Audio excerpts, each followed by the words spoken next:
everyday provision that we sometimes neglect to appreciate is material wealth or money. Money is blessing from God. It is a blessing. And yet, when it is misused, can become a curse in one's life. Money is probably one of the most misunderstood elements of daily life.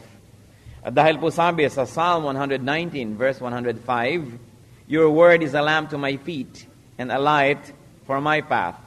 From the words of God, we can have a better understanding of this often misunderstood blessing called money. What does God's word and what does the Bible say or teach and remind us about money? Sa atin pong pag-aaral ngayon at pag-appreciate sa mga blessings ng Panginoon, 5 things to remember about money. Dear Lord, we thank you that you are a God who provides, that you give us our needs. And we thank you, Lord, for material wealth. We thank you for material provisions, or its representative called money. We pray, Father, that you may enable us to understand this blessing in a more spiritual way, in a godly way, so that just like a powerful river, it can be channeled, it can be dammed, it can be used under the control of your Spirit. Father, we commit this time to you, that you may speak to us in a very practical way about a very practical part of our daily life. Because you are interested with our daily life. You're interested with how we handle your resources. Father, teach us. In Jesus' mighty name, we seek your protection from all evil men, from all evil spirits, from all malicious plan of the devil against his assembly. We frustrate all that in Jesus' mighty name. We hide in the shadow of your love and ask you, Father, speak to us powerfully from your heart, through our hearts, O Lord. May you do your will. In Jesus' mighty name we pray. 5 things to remember about money. Number 1, that money is to be earned. That money or its equivalent is to be had. Why? Because money is a shelter. Money gives protection. According to Ecclesiastes chapter 7, verse 12, money is a shelter.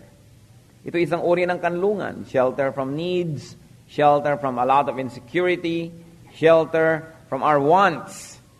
That money is a shelter. Therefore, what can we learn about that? We should make money. We should make honest money. This honest money disappears bit by bit. Clean money grows and grows. Proverbs 13, verse 11, "Dishonest money dwindles away, but he who gathers money little by little makes it grow." Ano pong ibig sabihin ng little by little? Hindi naman yung gino-glorify yung napakabagal nating gumawa ng kabuhayan o napakabagal nating maghanap buhay, kundi little by little in the sense that it is not quick money. It is not money that is quickly earned through very devious means. Ibig sabihin talagang tiyaga, honest, pinaghirapan. Pero ito, dishonest money ay nauubos agad o nawawala. And what can that mean? It doesn't mean na physically nawawala, although it can also mean like that. But it can mean also that dishonest money nawawala ng value, nawawala ng halaga, na habang dumadami, mas kumukonti yung ating capacity to enjoy it. Or, hindi na nakakukuha na tayo paligayahin, pasayahin, bigyan yung mga kailangan, nagawala ng katuturan because it is dishonest.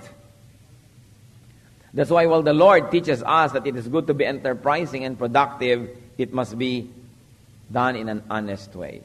What can we glean from this first group of verses? Strive for honest ways to earn money. Kung minsan sa mga spiritual na people, parang bad word yung money, parang very materialistic naman. Pero makakarating ba kayo dito ngayon kung wala kayo niyan? Makakasupport ba tayo ng gawain ng Panginoon kung wala tayo nun? Meron ba tayong maita-tithe and offering kung wala rin tayo nun? Hindi po masama yung money. Because it is a blessing from God. That's why it is important to understand it thoroughly from a very, very biblical point of view. What else can we know about money and to remember about money? Money is to be multiplied. We don't make money, God gives money, but what we do is, through our God-given gifts, through hard work and honesty, to make it grow. Money is to be invested, not just spent. Nakita niyo po yung mga taong laging walang pera, yung mga taong pag nakakahawak ng pera, ang iniisip ay gumastos. Hindi na iisip mag-invest. Nagkaroon ng 1,000 pesos, hindi bumili ng 3 kawali, bumili ng isang piling na saging na sabat, gawing banana cue at itinda. O kaya nagkaroon ng several millions, ang iniisip agad ay bumili ng isang island, mag-member ng isang club, hindi iniisip na mag-invest at magnegosyo.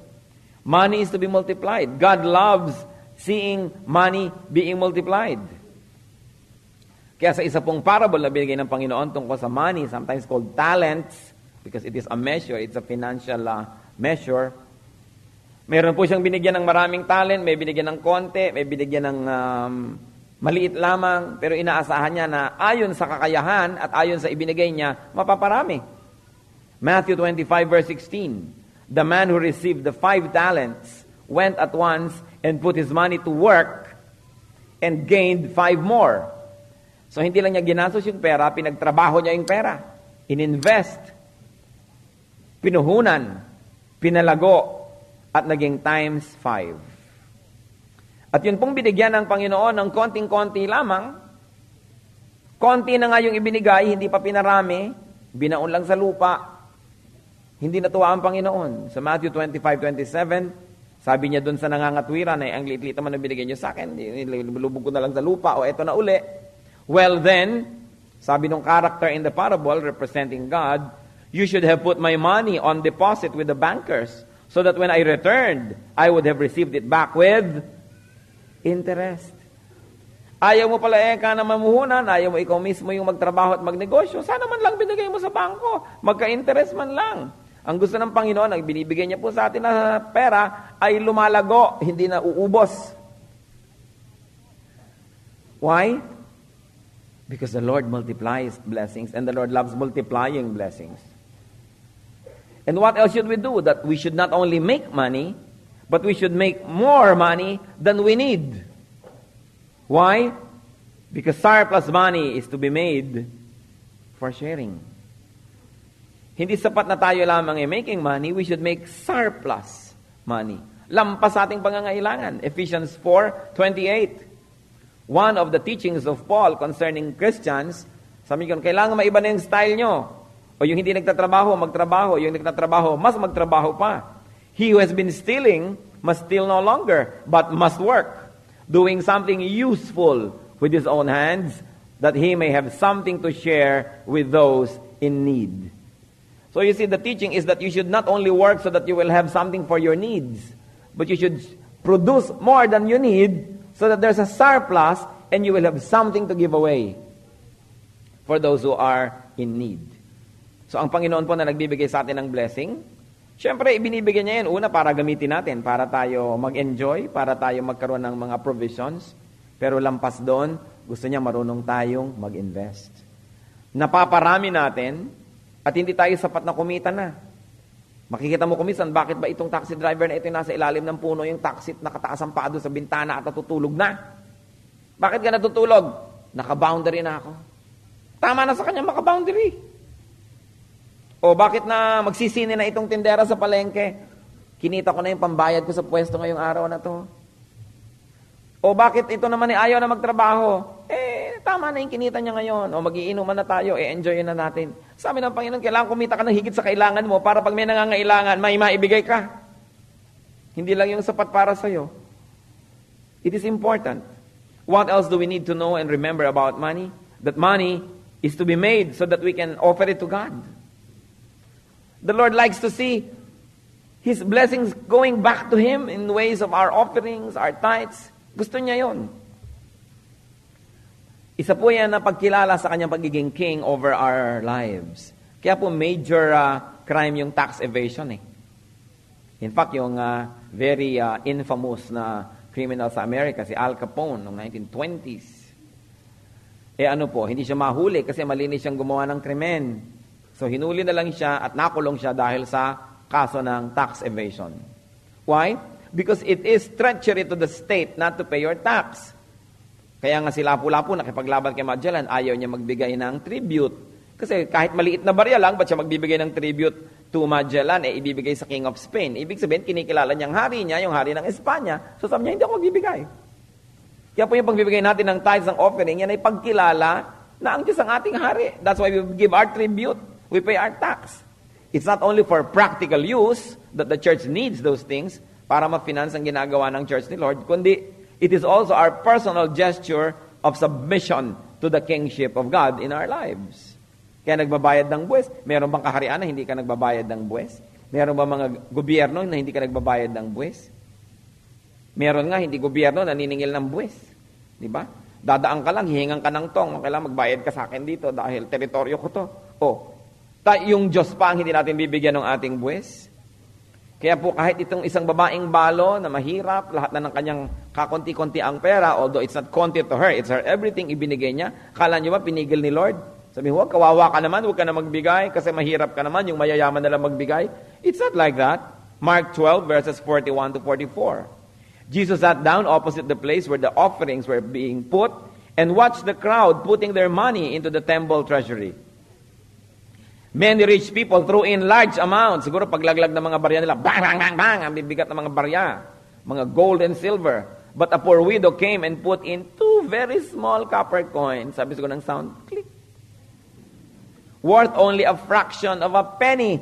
It was not even worth a penny. It's worth a fraction of a penny. Calling his disciples to him, Jesus said, look at that woman. I tell you the truth. This poor widow has put more into the treasury than all the others. As for the others, they all gave out of their wealth. But she, out of her poverty, put in everything. All she had to live on, she put in the collection. Pinigil ba siya ni Lord? Kawawa ka naman, wag na, be practical. Ang liit-liit na bagay naman, bali wala rin yan, maliit na halaga. Hayaan mo lang yung mayayaman na mag-donate. Sabi ni Lord, yung babaeng yan ang pinakamalaki binigay. Ang binibilang pala ni Lord, pag nagbibigay tayo, hindi yung amount ng binigay, yung amount ng natira pagkabigay mo. Sabi niya, sa kanya walang natira, she gave the most. Ang nakaka-impress pala sa kanya, yung kung ano yung natira, hindi ko ano yung binigay mo lang. Nagbigay ka nga ng marami, ang dami, lalo naman palang naiwan sa'yo. Sabi ni Lord, hindi naman nakaka-impress yun. So, it should be one of our motivations, brothers and sisters, to make wealth, to make money, so that our needs are met. Hindi tayo pabigat sa iba. Second, sobra yung ating ginagawa na napoproduce para makatulong dun sa mga may sakit, sa mga matatanda, sa mga bata, sa mga talagang hindi kayang tulungan ng sarili nila. At pangatlo, which is really the most sublime, para tayo may mai-offer sa Lord. Because the Lord loves offerings. Punong-puno ng teachings ang offerings all over Scripture. Dahil pagkilala yon na sa Kanya nanggagaling lahat ng mabubuting bagay, kaya hindi tayo nagkakait na ibalik sa Kanya yung mga portions na yon. Kinikilala natin na tayo ay nagkakaroon lamang at may tinatamasa, meron tayong mga na-enjoy only because of God's grace. Gaano karami sa atin ang merong motivation na I will be productive, I will work hard, I will produce a lot so that I will not only meet my needs, but also I can help others and so that I can also make great, dramatic, grand offerings so that the work of the Lord may advance on earth. It is a good motivation.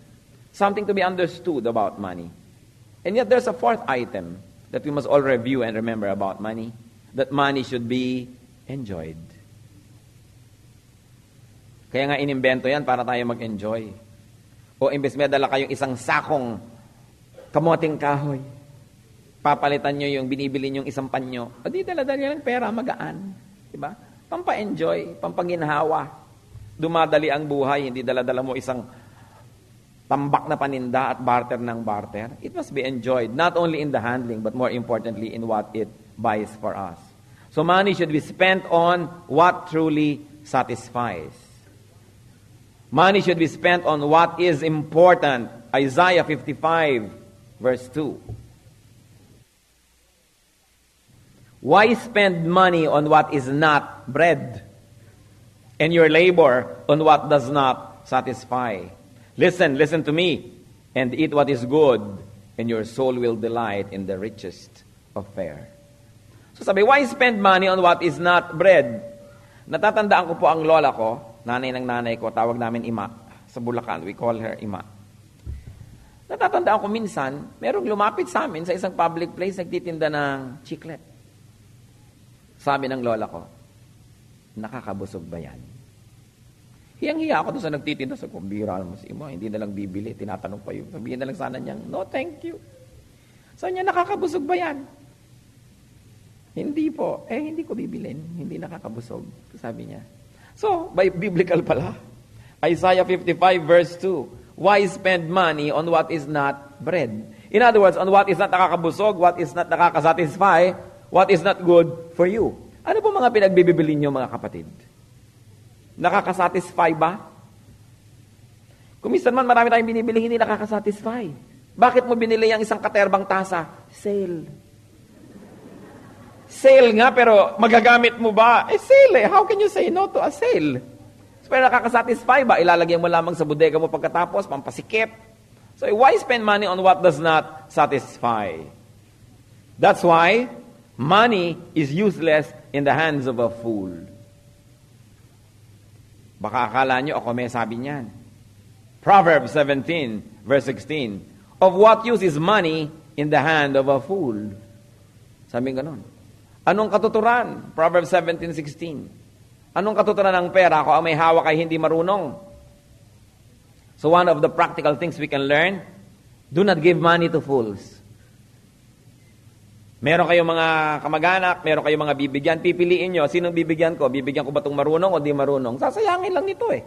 Kung ibibigay ko sa hindi marunong, anong bibilin mo? Bread ba? Nakakabusog, nakakapagpatalino, nagbibigay ba sa atin ng comfort? O ano? Drugs, mommy. Talagang nakakasatisfy. Satisfied ka na ilang minuto, tapos ilang araw kang wasak. No? O anong bibilin mo? Anin mong pera? Kaya po marami mga tao hindi marunong mag-handle ng pera. Nung pinayaman, bibili ng kondo, doon itatago ang 3 kerida, tigit-tigis ang floor. Di nga naman nakikita-kita. O, ganun ba ang paggamit ng pera? Bibigyan ka ng Panginoon ng pera, anong gagamitin natin? Magiging tayong mataas, magiging tayong mayabang. So, anong nangyayari? Binabawi. Because, ang sabi ng Bible, of what use is money in the hand of a fool? So, you want to keep money? Kung binibigyan tayo ng Lord, be wise. Dahil ang hindi wise, binabawian ng pera. Naibigay na nga sa kanya, babawiin pa. Kasi, hindi bagay ang pera sa hindi marunong. Ako ba may sabi nun? No. Proverbs 17:16. Of what use is money in the hand of a fool? Kaya kung minsan, meron tayong mga moments na matalino tayo, tama ang ginagawa natin, nagdati ka ng pera, pero are we always wise? Because if we stop being wise, that money will be taken back. Binabawi. Hindi bagay ang pera sa hindi marunong. Kaya nakikita nyo po, kanino ba lumalapit ang pera? Di ba sa marunong? Sa marunong maghanap buhay, sa marunong magtiyaga, sa marunong magnegosyo. Yung mga hindi pa kinikita, ginagastos na, binabali na, hindi magkakapera kahit kailan. Laging ubos, laging kulang. Kasi hindi nag-i-invest. Alam niyo, paano ko mag-i-invest? Ang unti-unti. Yung mga amo ninyo ngayon, suriin ninyo, once upon a time, hindi rin mayayaman yan, nagyamanan lang kasi marunong sa buhay. May hindi yung minana niya. O yung kanino niya minana, sa ninuno niya, alam mo, ipinanganak yung ninuno niya, dala-dala na rin yung pera. Kasi maraming hindi marunong. Pag nagkakapera na, hindi na marunong. That's why one generation is very wise and makes a lot of money, works very hard. The next generation enjoys that money and continues to work half-heartedly hard. And then the third generation sells it all. Di ba marami siguro tayong mga kilala, nagpakahirap-hirap yung mga lolo't lola na magpundar? Yung mga anak naman, ginamit yun, tinuloy yung konting negosyo. Pero yung mga apo na hindi nakilala yung mga lolo nila na nagpundar, gasta dito, gasta doon, benta dito, benta doon, ubos. Kasi hindi bagay ang pera sa hindi marunong. So gusto natin magkapera, kailangan tayong marunong. Nagkapera na tayo, gusto yung i-maintain, continue to be wise. Dahil binabawi. Binabawi. What else can we learn? That money is not to be loved. It is not to be served. Money is not to be served. Ano po ang problema pag sobrang minahal ang pera?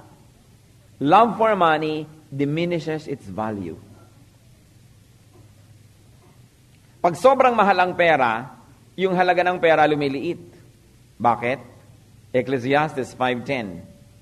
Whoever loves money never has money enough. Whoever loves wealth is never satisfied with his income. This too is meaningless. More love for money means less mastery of it. Pag mahal na mahal mo ang pera, nagiging amo. At pag naging amo na siya, bumababa na ang kanyang halaga. Kasi hindi na natin siya nagagamit, tayo na ang ginagamit niya. Love for money also gives birth to much evil. 1 Timothy 6:10, for the love of money is the root of all kinds of evil. Some people, eager for money, have wandered from the faith and pierced themselves with many griefs. So yun daw mga taong sobrang nagmamahal sa pera, mas minahal ang pera kaysa sa Diyos, kaysa sa kanilang kabanalan, kaysa sa kanilang pagiging espiritual, ay para nilang sinasaksak ng maraming balaraw ang kanilang sariling puso. Marami silang problemang iniimbento, marami silang mga hirap na dinadala na hindi naman dapat nandun. Love for money can drive people away from God. So be free from the love of money. Only love making money, love giving money away, love spending it correctly, but don't love it. Walang katuturan yung perang hindi ginagasta. Kailangan ginagasta sa tama, sa mabuti, sa marunong na paraan. At kung hindi ginagasta, ini-invest. Pero kung ginagasta sa mali, walang nangyayari. Hebrews 13 verse 5. Keep your lives free from the love of money and be content with what you have, because God has said, never will I leave you, never will I forsake you. May connection yung people's love for money at saka yung sinasabi ni Lord na never will I leave you, never will I forsake you. Who are the people who love money to the point that they hate other people, that they hate their own godliness? Who are the people who love money so much that they will do everything and anything for it? People who forget that God said, I will never leave you, I will never forsake you.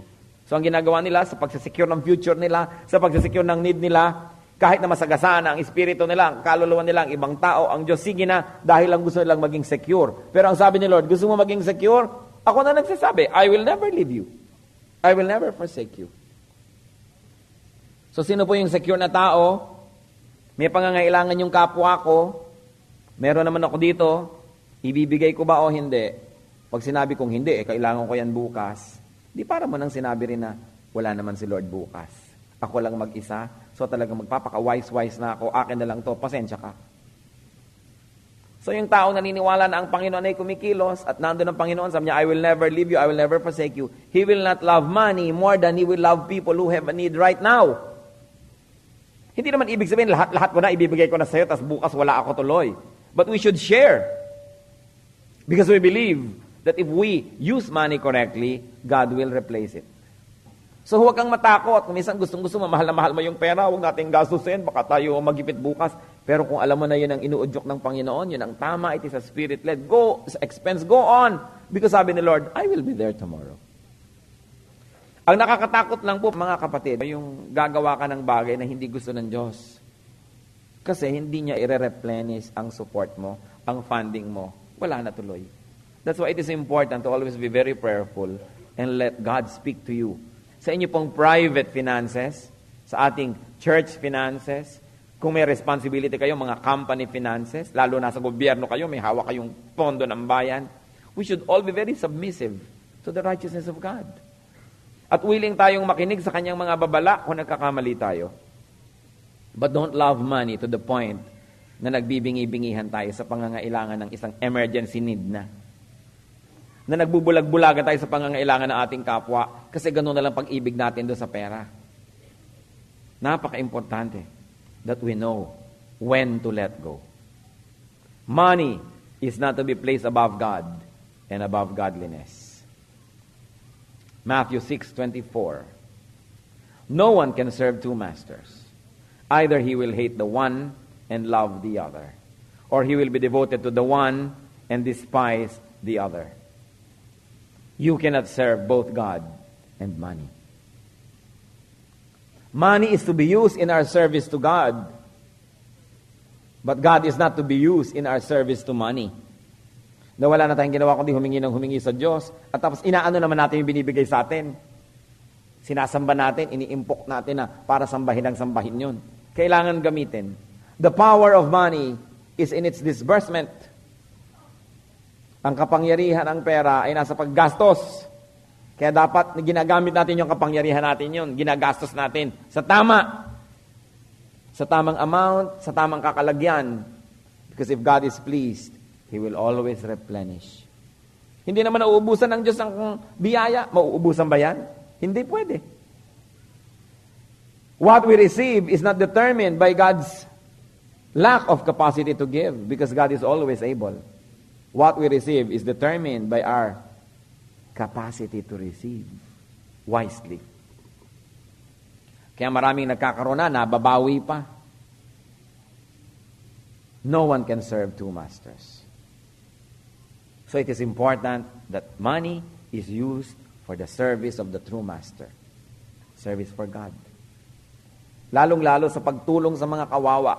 Lalo yung mga malapit sa atin, kapatid nyo, kamag-anak nyo, nangangailangan. Sa palagay nyo, bakit tayo binibigyan ng sobra ng Diyos? Ang Diyos naman is the greatest mathematician.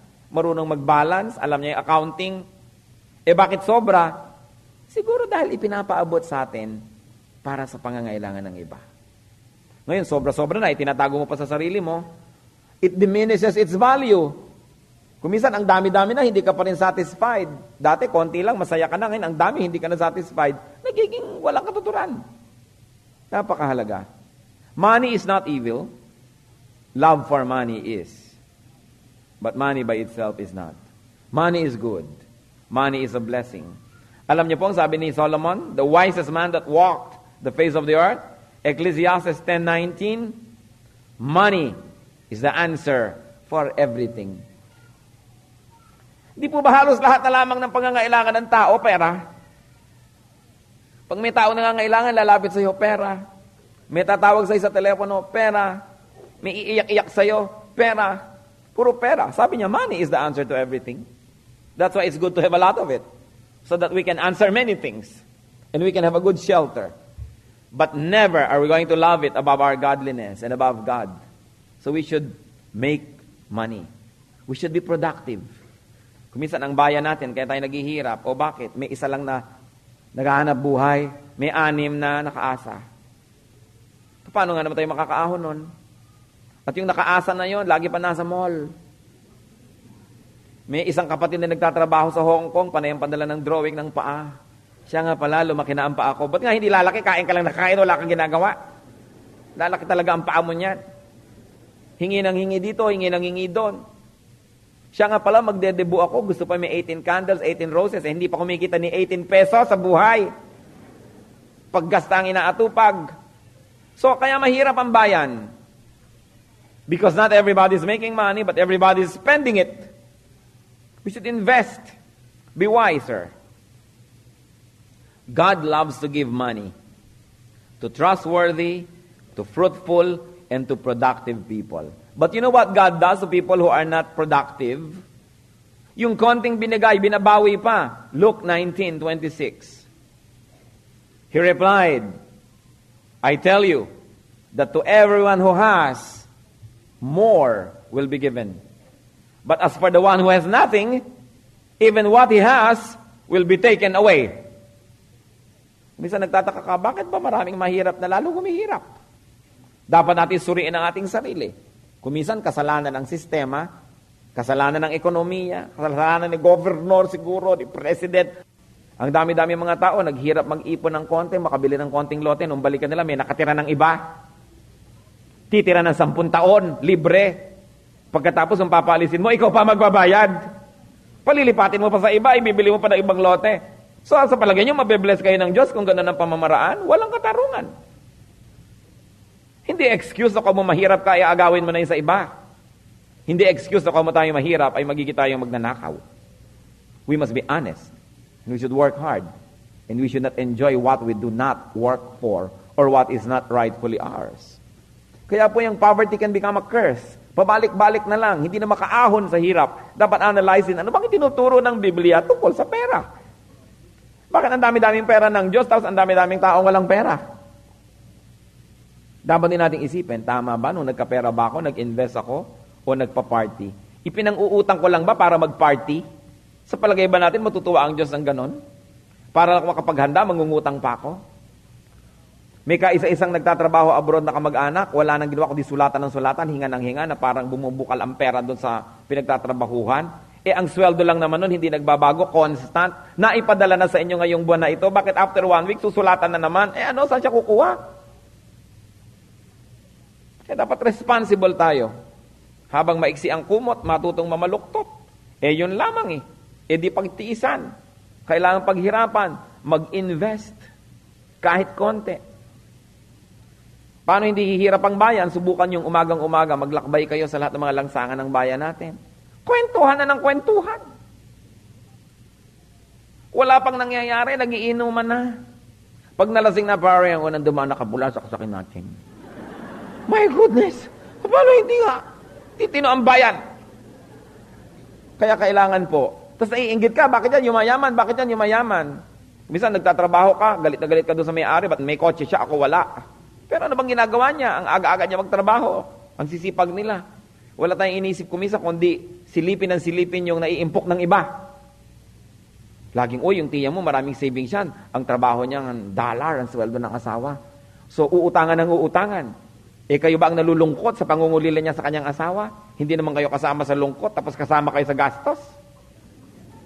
Napakahirap kumisan umasenso sa ating bayan. Umasenso ka lang ng konti, walang ginawa mga kamag-anak ko, kundi pitasan ka ng pitasan, hingan ka ng hingan, hanggang malhila ka na uli pabalik sa lusak. Kasama ka na uli nila. It is important to analyze this. May kinalaman ba dyan ang ating spirituality? Meron. Dapat po tayo magsikap. Ang dapat lang tinutulungan, yung may sakit, yung sobrang bata pa o sobrang matanda na, hindi na makapaghanap buhay. Pero dapat, habang may lakas, gumagawa tayo ng kayamanan, ang pera. Yan ang gusto ng Diyos. Maraming tao hindi nauunawaan. Akala nyo mahirap ako, so dapat ang Diyos, tulungan ako ng tulungan. Alam nyo po yung mga mahirap na kasalanan nila, binabawian pa tulad ng binasa natin sa Luke 19:26. Yung binigyan ni Lord ng konti, kasi konti lang kakayahan niya, di konti lang ang ine-expect ni Lord. Halimbawa, hindi ko naman ine-expect maging bilyonarya ka, pero ine-expect ko man lang, mag-minimum wage ka man lang. Dahil, ano bang ibinibigay sa atin ni Lord? Sabi nyo, kailan naman ako binigyan ng Diyos? Nasaan? Bakit ang kamay nyo ba't paa hindi bigay ng Diyos?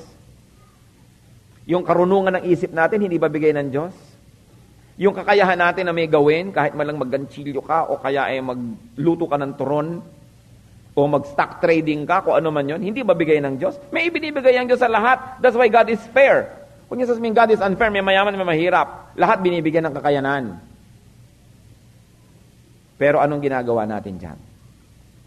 We are custodians of these talents that God gives us.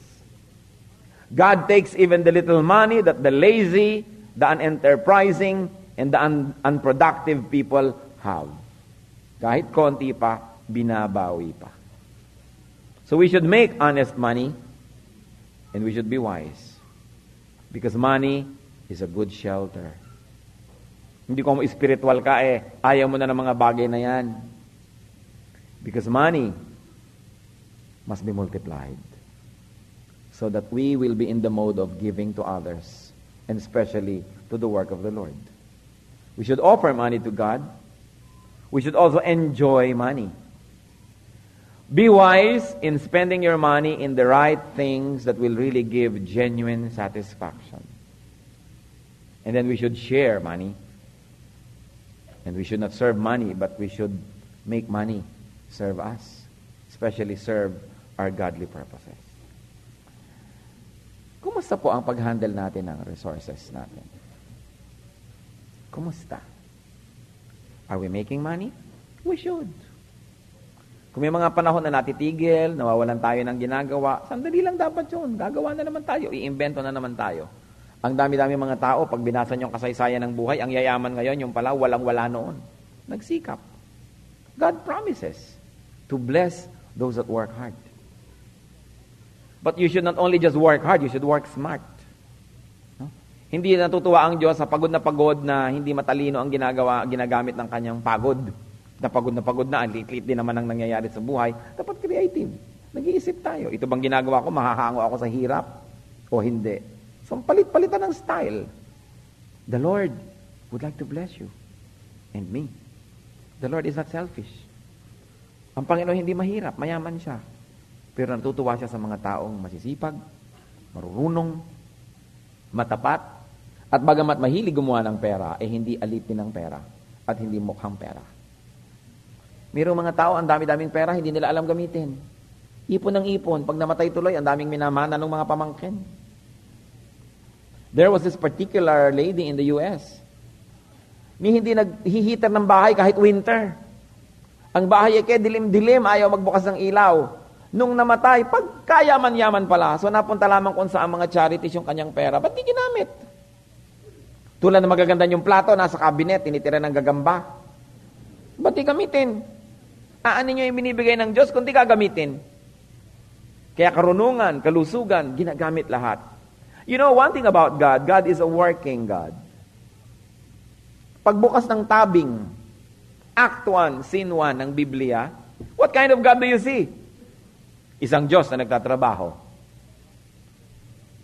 Gumawa ng ganito, gumawa ng ganyan, gumawa ng ganito't ganyan, at sa ikapitong araw na mahinga, para appreciate ang kanyang ginawa. So kasali sa paggawa, yung appreciation and enjoyment of what we make. Kasama yun. Hindi niyo nakita ang Diyos na nakatiwangwang at nagpapahinga pagbukas ng tabing ng Bible. Nakita natin isang Diyos na gumagawa. At nung ang Panginoong Diyos ay nagsakatawang tao, bumaba sa lupa, isa pa rin siyang Diyos na gumagawa. Anong ginawa ng Panginoon? Nung wala pa siyang public ministry, carpenter. Meron siyang mga ginawa. At pagkatapos nung nasa ministry na siya, lakad dito, lakad doon, punta dito, punta doon, namamangka, naglalakad, umaahon ng bundok, naglalakad sa mga disyerto, nagpapagaling ng mga may sakit, nagtuturo ng mga kailangan ng karunungan, itinatama ang mga mali, at ang climax ng kanyang ministry, nagtatrabaho pa rin, pinasan ang krus, at habang ipinapako, nagtatrabaho pa rin, nananalangin, hindi para sa kanyang sarili, kundi para sa mga nagpapako sa kanya. Sabi niya, Father, forgive them for they know not what they do. At talagang sobrang magtrabaho ang Diyos, namatay na nga, bumango pa muli. Para magtrabaho na naman, para i-bless na naman ang kanyang mga disciples, mag-utos, mag-manage. We should work. Alam niyo, ang mga tamad, hindi natin alam ang sinasamba ng mga yan, si Taning. Pero si Taning pa rin, kasipag. Kung makukuha lang natin kahit 1/4 ng sipag ng mga dyablo, yayaman tayong lahat. Dan ang sipag nila hindi tumitigil. Nakita ninyo, ang sipag ng Diyos, ang sipag din ng kanyang kaaway, ngayon yung tamad, nasan? Neither here nor there. Kailangan ng tao masipag. Hindi tatamad-tamad. Kahit sa ministry, kahit sa inyong mga secular jobs, we always find ways to improve what we do. Hindi laging ganun na lang ng ganun. Let's bow before the Lord, church, and think about these things. You probably didn't expect we'll talk about money today. Pero yan ang meron kayong lahat ngayon. Di ba? Maikli, konti, marami. At yan ang gusto ng lahat. Yan nagtatrabahuan ng lahat. Banal mat, hindi banal. It is important. God wants to bless you through money. But you've got to do it God's way. Ang gusto ko pong kumustahin while heads are bowed and we're pondering God's wisdom. Tayo ba ay maingat na humahawak ng resources? Tama ba ang pinupuntahan ng ating mga resources na ito? Pinakatama ba? Hindi lang tama, pinakatama sa lahat ng maraming tama. Marunong ba tayo magbigay? Marunong din ba tayo mag-enjoy? O puro kakuriputan sa sarili? Alam niyo po yung pag-enjoy ng blessing ng Diyos is a way of worship. Kasi habang ini-enjoy niyo, sinasabi, Lord, thank you for giving me this. Thank you for making me enjoy. You're really great. You're wonderful. It's an act of worship also. At pati ang paggastos ng resources sa tama is an act of faith. Kasi pinapawala natin yung resource, hindi na natin hawak. Naniniwala tayo na kung tama ang ginagawa natin, ang Diyos ang magpapalit. Even our expenses are acts of faith. Spirituality is in every form of our lives, even in the way we manage our finances. Be alone with the Spirit. Humingi tayo ng guidance sa Lord. Tama po bang ginagawa ko sa resources? Kung kulang, magtanong kayo sa Lord, ano po ba talaga ipamukha nyo sa akin ng mga hindi ko ginagawang tama? Bakit lagi na lang kung kulang samantalang mayaman kayo? Anong problema sa akin? Siguradong hindi naman sa inyo ang problema, di sa akin dapat. What's wrong? Baka masyado akong selfish. Hindi kayo natutuwa. Baka hindi ako productive, binabawian nyo pa. Matuwain ang Diyos sa mga productive and godly people. Be alone with the Lord. At sa ating mga binibigyan ng extra resources, yan ay extra responsibility. Ano bang dapat nating gawin? itanong nyo sa Panginoon kasi Kanya lahat yan, tayo tagahawak lamang. Be alone with the Lord and seek counsel, correction, even encouragement.